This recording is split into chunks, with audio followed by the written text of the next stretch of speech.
संगीत सरिता।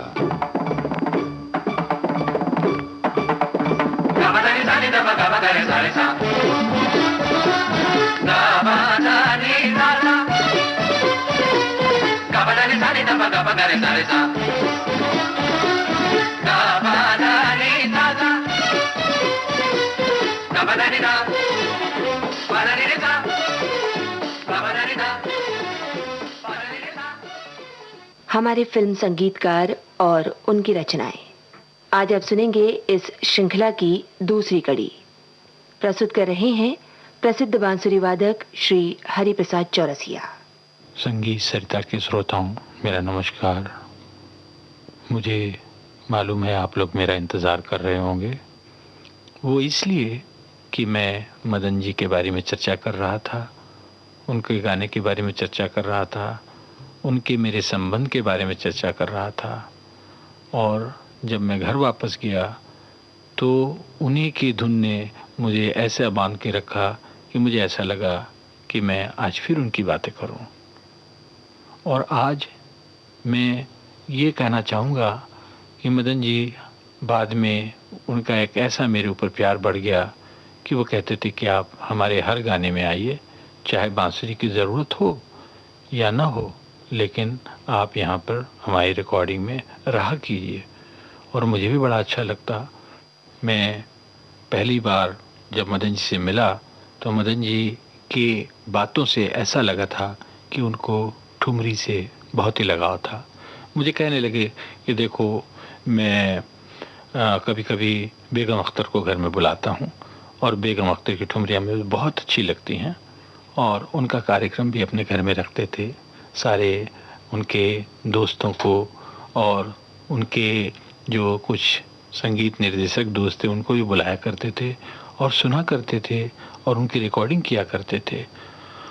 और उन गानों में कभी कभी कोई उनको जो गाना अच्छा लगता था, उनके ठुमरी के कोई बोल अच्छे लगते थे, उन ठुमरी के बोलों को और उसके संगीत को लेके अपने स्वरों में इस तरीके से वो इस खूबसूरती से वो रचना करते थे कि हमको समझ ही नहीं आती थी कि ये बेगम अख्तर की वही ठुमरी है जिसमें मदन जी के स्वरों की रचना की एक खुशबू पैदा हो रही है। लेकिन बाद में जब मदन जी कहते थे, देखो उस दिन जो ठुमरी सुन रहे थे ये उसी का एक अंग है। अब इनका एक गाना जिसकी लाइन है कदर जाने ना, अब इसमें देखेंगे आप कि ठुमरी भी है और इनके शब्दों का जो एक अंदाज है स्वरों के साथ में, वो एक बड़ा ही भिन्न अंदाज है। जैसे मैंने कहा था कि भैरवी बहुत सारे संगीत निर्देशकों ने अपने गानों में इस राग का प्रयोग किया है, वैसे ही ठुमरियों का भी प्रयोग बहुत सारे संगीत निर्देशकों ने किया है। लेकिन जो मदन साहब के इस गाने में कदर जाने ना में जो ठुमरी का एक अंग मिलता है, वो ऐसा अंग मैंने आज तक किसी संगीत निर्देशक से नहीं सुना। कदर जाने ना हो, कदर जाने ना मोरा बालम, बेदर्दी दे मोरा बालम, बेदर्दी। कदर जाने ना हो, कदर जाने ना मोरा बालम, बेदर्दी दे मोरा बालम, बेदर्दी। कदर जाने ना हो, कदर जाने ना।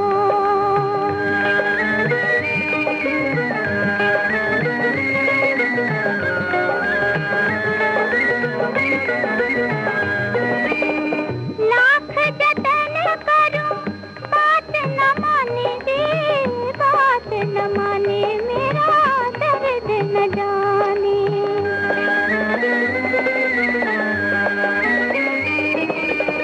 लाख जतन करूं बात न माने दे, बात न माने मेरा दर्द न जाने। कदर जाने ना हो, कदर जाने ना मोरा बालम, बेदर्दी दे मोरा बालम, बेदर्दी। कदर जाने ना हो, कदर जाने ना।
इस गाने से हमको एक भैरवी राग के बारे में जो मालूमात था उससे भी कोई ज़्यादा जो भैरवी राग में और क्या हो सकता है और क्या खूबसूरती हो सकती है वो हमारे मदन साहब ने इस गाने में दिया। और उसको लता जी ने इस सुंदर तरीके से गाया है कि कहीं कहीं तो ऐसा लगता है कि कहीं कोई लोक धुन गा रही हैं तो कहीं ऐसा लग रहा है कि वो शास्त्रीय संगीत गा रही हैं। भैरवी राग में हम सब स्वर तो लगा ही देते हैं, कोमल ऋषभ, कोमल गांधार, मध्यम, कोमल धैवत, कोमल निषाद, लेकिन वो किस खूबसूरती से उनमें शुद्ध स्वरों का प्रयोग करते थे, ये आपको ये मदन जी के ही कंपोजिशन में ये बातें मिलेंगी। श्रोताओं, अभी थोड़ा समय और रह गया है मदन जी के बारे में मैं कुछ और भी बता सकूं। हालांकि जितना भी मैं कहूं मदन जी के बारे में, जैसे सूरज को दिया दिखाना है, पर उनकी जो एक अलग स्टाइल थी वो थी गज़ल स्टाइल। इसके पहले आप ठुमरी स्टाइल सुन रहे थे, अब इस गज़ल अंदाज में उन्होंने देखिए अपनी रचनाओं को किस तरीके से स्वरों में पेश किया है। ये गाना जो आप सुनने जा रहे हैं ये भी एक राग है जो कि सारी दुनिया को इस राग के बारे में मालूम है। इस राग का नाम है राग दरबारी। अब राग दरबारी में देखिए उन्होंने अपने अंदाज से कैसे किस खूबसूरती से इस राग के स्वरों को सजाया है और इन शब्दों को लेके कि एक गज़ल का जो सही अंदाज है वो मदन जी के स्वरों के साथ ही जुड़ा हुआ है और उनके स्वरों के साथ इसका जो एक खूबसूरती खिलती है वो मुझे किसी भी संगीत निर्देशक के गज़ल के अंदाज में वो खूबसूरती नहीं लगी। हाँ, ये मैं ज़रूर कहूँगा कि राग दरबारी को किस तरीके से उन्होंने सजाया है, जबकि राग दरबारी में बहुत वैसे कम गाने हैं। वैसे एक गाना था रफ़ी साहब का कि वो दुनिया के रखवाले सुन दर्द भरे मेरे नाले, और ये दूसरा ये गाना ये मुझे राग दरबारी में मिला मदन जी का। अब इस गाने में खूबसूरती क्या है कि उन्होंने कोमल धैवत भी प्रयोग किया है, कोमल निखात भी प्रयोग किया है, ऋषभ को भी प्रयोग किया और कोमल गंधार को भी दरबारी का ही गंधार प्रयोग किया है। लेकिन जब वो नीचे की तरफ आते हैं तो नी से पा तक आते हैं और इतना खूबसूरत लगता है वो जगह।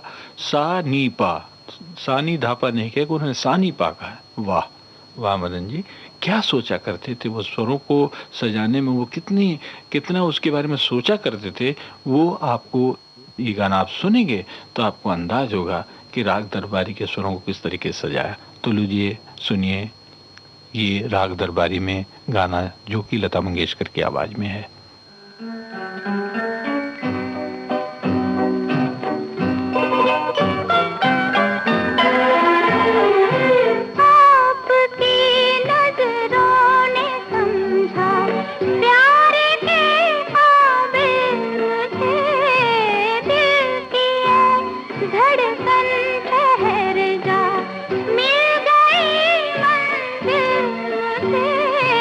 आपकी नजर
अभी आप सुन रहे थे लता मंगेशकर की आवाज में राजा मेहदी अली खां का लिखा गीत। संगीतकार थे मदन मोहन। फिल्म का नाम था अनपढ़।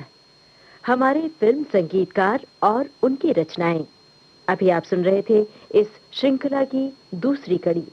आमंत्रित कलाकार थे सुप्रसिद्ध बांसुरी वादक पंडित हरि प्रसाद चौरसिया। विविध भारती के संग्रहालय से प्राप्त इस कार्यक्रम की प्रस्तुतकर्ता छाया गांगुली। Gabadani,